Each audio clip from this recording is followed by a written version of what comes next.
यानंतर बुलेटिनमध्ये घेऊयात महाराष्ट्रातल्या गावखेड्यातल्या बातम्यांचा आढावा माझं गाव माझा जिल्ह्यामधून। रायगडसह अलिबाग मुरुडमध्ये मुसळधार पावसाची हजेरी, रस्त्यावर पाणी साचल्यानं वाहन चालकांची तारांबळ, सर्वसामान्यांचे देखील प्रचंड हाल। खासदार सुप्रिया सुळे आज सकाळी 9:30 वाजता बारामती, इंदापूर आणि दौंड दौऱ्यावर अतिवृष्टीमुळे झालेल्या नुकसानाची पाहणी करणार।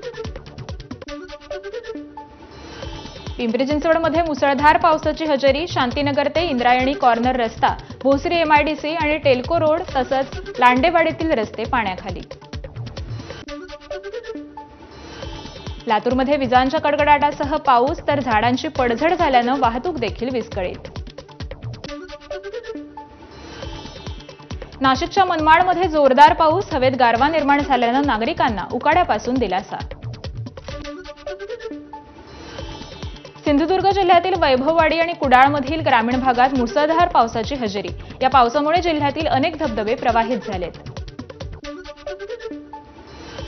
रायगडच्या गोरेगावात पावसाळी पर्यटनासाठी आलेल्या रत्नागिरीच्या तरुणाचा नदीत बुडून मृत्यू, खोल पाण्याचा अंदाज न आल्यानं दुर्घटना घडली। पालघर जिल्ह्यातील अवकाळी पावसानंतर झालेल्या नुकसानासाठीची राज्य सरकारकडून 2,70,00,000चा निधी मंजूर, पालकमंत्री गणेश नाईक यांच्या प्रयत्नांना यश।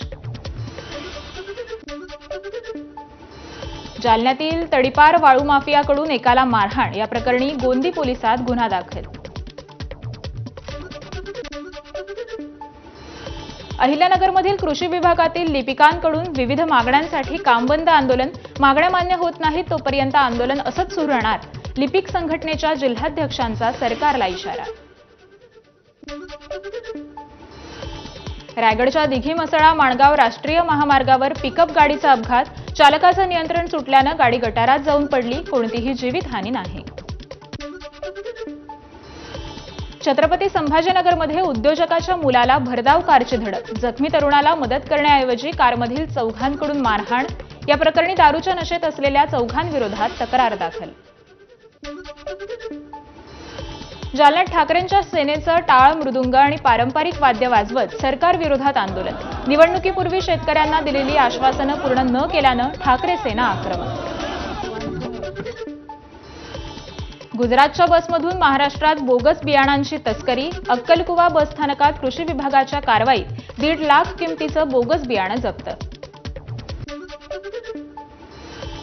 उजनी धरणाला जलपर्णीचा विळखा, जलपर्णीमुळे पाणी प्रदूषण वाढण्याबरोबरच शेतकरी, मच्छीमारांच्या व्यवसाय आणि आरोग्यावर देखील गंभीर परिणाम। जालन्यात तडीपार वाळू माफिया सुयोग साळुंकेची दादागिरी, जिल्ह्यात येऊन एका व्यक्तीला बेदम मारहाण, आरोपी विरोधात गुन्हा दाखल, तडीपार वाळू माफिया मनोज जरांगेंच्या आंदोलनात देखील सक्रिय असल्याची माहिती। कोल्हापुरातील ज्योतिबाच्या घाटात चरित्र्याच्या संशयावरून पतीकडून पत्नीची हत्या, आरोपीचं पोलिसांकडून आत्मसमर्पण। अहमदाबादमध्ये क्राईम ब्रँचची टीम गुन्हेगाराला पकडण्यासाठी पोहोचली, यावेळी गुन्हेगाराची शोले स्टाईलनं उडी मारण्याची पोलिसांना धमकी, गुन्हेगाराला मोठ्या शिताफितीनं पोलिसांनी पकडलं।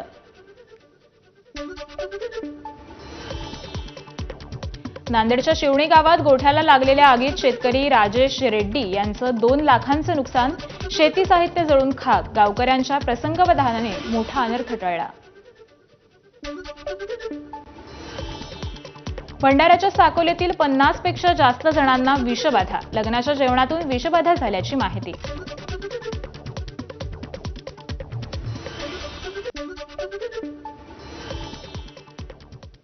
वेगवान घडामोडीनंतर